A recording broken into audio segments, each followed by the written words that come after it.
Hello दोस्तों, मैं हूँ आपका दोस्त आलोक श्रीवास्तव। और मैंने 2-3 दिन पहले आपको एक वीडियो डाला था, फोटो डाला था। इसमें मैंने ये लिखा था कि आप क्या इस व्यक्ति के बारे में जानना चाहते हैं। तो मैं बताना चाहता हूँ उस व्यक्ति का नाम था जूलियन असांजे। ये एक ऐसे, इनको अपन एक जासूस भी कह सकते हैं, जासूसी पत्रकार कह सकते हैं, एक हैकर कह सकते हैं, एक महान पत्रकार भी कह सकते हैं, जो कि निडर पत्रकार थे, जो किसी भी ताकत से नहीं डरे। ये उन लोगों के लिए प्रेरणा बने, उन लोगों के लिए आयाम बने जो मीडिया हाउसेस सरकार से डरते हैं, किसी कभी ना कभी किसी ताकत का सामना किया है, जिसके दबाव में वो अपनी पत्रकारिता ठीक से नहीं कर पाए। ऐसे लोगों के लिए प्रेरणा बने और बहुत ही मतलब इन्होंने एक आयाम स्थापित किया। जूलियन असंजे 1971 में जो है ऑस्ट्रेलिया में पैदा हुए थे। बड़ी रोचक कहानी है, मैं आपको बताता हूँ। 1971 में इनका जन्म हुआ था ऑस्ट्रेलिया में। और ये जो है 1987 में, मतलब 16 साल की उम्र में, इन्होंने एक दोस्तों के साथ मिलकर एक हैकिंग कंपनी खोली। ये छोटी मोटी हैकिंग करते थे, धीरे धीरे उनका काम बढ़ता गया। ये जो है जैसे किसी की कंपनी हैक हो गई, ऐसे हैकरों की सहायता करा करते थे। तो इन्होंने जो है हैकिंग कर करके ऐसी मास्टरी कर ली हैकिंग में कि अब इन्होंने क्या किया कि देशों की हैकिंग करने लगे। मतलब देशों के खुफिया दस्तावेज निकालने लगे अभी। मतलब जैसे कि इन्होंने वेस्टर्न कंट्रीज को बहुत परेशान किया, उनके खुफिया दस्तावेज निकाल लिए, उसको लीक कर दिया। इन्होंने विकीलीक्स कंपनी की स्थापना करी है। विकीलीक्स इनकी मेन कंपनी थी, जिसकी 2006 में स्थापना की। विकीलीक्स का मतलब है लीक्स। मतलब ये ऐसी बातें लीक करते थे जो कि बड़ी रोचक हुआ करती थी और जिनको किसी को करने की हिम्मत ही नहीं पड़ती थी संसार में। और ये आदमी इतना निडर था कि इसने सबकी बातें लीक करी और ऐसे ऐसे खुफिया दस्तावेज लीक किए जो मतलब कि इतने खुफिया थे कि उनको लीक करना बहुत मुश्किल था।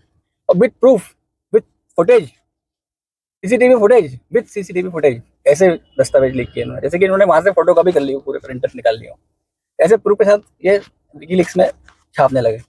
अब इनको पूरी दुनिया के कम से कम 100 मीडिया हाउसेस इनको फॉलो करते हैं। अल जजीरा है, द गार्डियन है, इस टाइप के बड़े बड़े पत्रकार, राइटर्स है, ये लोग अपने फ्रंट पेज पे इनकी न्यूज छापते थे।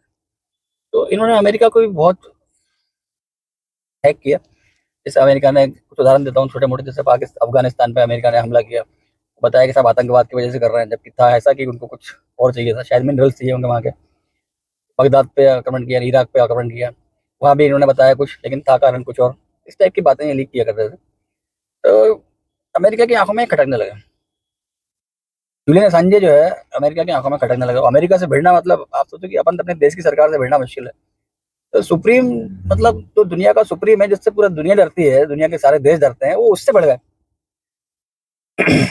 इतना निडर पत्रकार। अब अमेरिका ने स्वीडन को आदेश दिया, साहब ऐसा करो, आप इसके खिलाफ केस बनाओ, इसको अरेस्ट करो, नहीं तो ये अपनी स्थिति कर देगा, ये बहुत प्रॉब्लम खड़ी कर देगा, ये व्यक्ति बहुत खतरनाक है, इसको कैसे लेकर ठिकाने लगाओ। तो स्वीडन ने कहा, क्या करें हम, बताइए आप। तो तुम एक काम करो स्वीडन साहब, आप जो है इनके खिलाफ कोई केस बना के इनको अरेस्ट करो, ठीक है। स्वीडन गवर्नमेंट ने इनके खिलाफ 15-16 महिलाएं इकट्ठी की और रेप का केस लगा दिया। सेक्सुअल हैरेसमेंट और रेप का केस लगा दिया इनको। अब आप सोचो कि आदमी रहने वाला ऑस्ट्रेलिया का, परेशान किया अमेरिका को, केस लगाया स्वीडन ने। जब केस लगाया स्वीडन ने, तो ये थे भाई साहब कहाँ, ब्रिटेन में, मतलब लंदन में बैठे हुए थे उस समय। अब स्वीडन ने लंदन गवर्नमेंट को बोला कि आप इस आदमी को अरेस्ट करो, जूलियन असांजे को, और स्वीडन भेजो। जब हम बुलाए तो स्वीडन भेजो, गवर्नमेंट को बोला जाओ अरेस्ट करो इसको। तो वो कहने साहब तो इक्वेटर में बैठा हुआ है, हम कैसे अरेस्ट करें उसको, तो इक्वेटर के दूतावास में घुसा हुआ है। तो आप सोचो कि अमेरिका ने सिर्फ एक आदमी जूलियन असांजे के लिए इक्वेटर की सरकार को पलट दिया। जैसे कि पाकिस्तान में अक्सर करती रहती है अमेरिका गवर्नमेंट, सरकारें पलटती रहती है, इसी तरह से इक्वेटर की सरकार का तख्ता पलट कर दिया, वहां दूसरा राष्ट्रपति बिठा दिया। उस राष्ट्रपति को आदेश दिया कि तुम इसको निकालो अपने दूतावास से बाहर, हम इसको अरेस्ट करेंगे। अब उन लोगों ने इसको दूतावास से साहब बाहर निकाल दिया, आप जाओ साहब, आपकी छुट्टी है। अब जैसे ये बाहर आए, वैसे इनको यूके की गवर्नमेंट ने अरेस्ट कर लिया। जैसे ही इनको अरेस्ट की खबर पहली मार्केट में की गई लंदन में कि ये अरेस्ट हो गया, तो साहब लंदन की पब्लिक भड़क गई। लंदन की पब्लिक ने बड़े बड़े जुलूस निकाले, बड़े बड़े, हर आदमी के लिए आई एम जूलियन असांजे, आई एम जूलियन असांजे, सब बैनर ले लिए और बड़े बड़े होर्डिंग्स, बड़े बड़े बोर्ड, बड़ी बड़ी गाड़ियों पे पोस्टर लगा लगा के लोगों ने हड़कंप मचा दिया।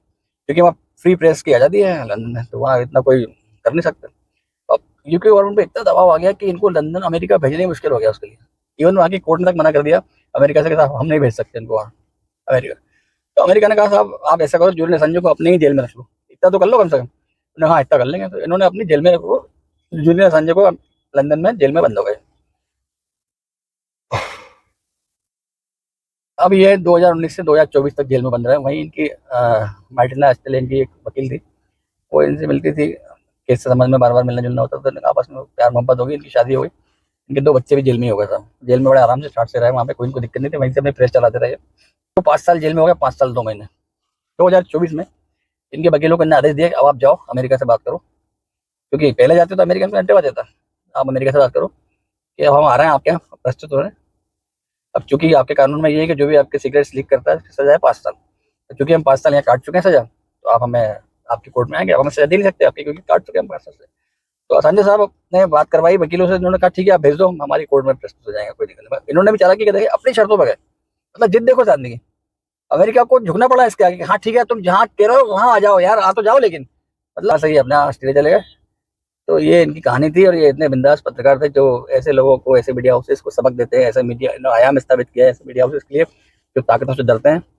हिम्मत करें, सच्चाई को सामने लाएं, कभी भी किसी से ना डरें, और निर्भीक पत्रकारिता का आयाम जो इन्होंने स्थापित किया है, मुझे लगता है कि हर मीडिया हाउस ऐसा बनना चाहता है। लेकिन शायद कुछ मजबूरियाँ होती होंगी, क्योंकि हर देश में तो अब धारणाएं होती हैं, एक विपक्ष में सपोर्ट करता है, एक पक्ष का सपोर्ट करता है, तो ठीक है। लेकिन पत्रकारों को कभी किसी का सपोर्ट नहीं करना चाहिए, निर्भय और निर्भीक पत्रकारिता करना चाहिए। ऐसा इन्होंने आयाम छोड़ा है, ये मेरा कहना नहीं है, जिन्होंने संजय का मैसेज है, इसको फॉलो करना सकते हैं तो करें आप, बहुत अच्छी बात है।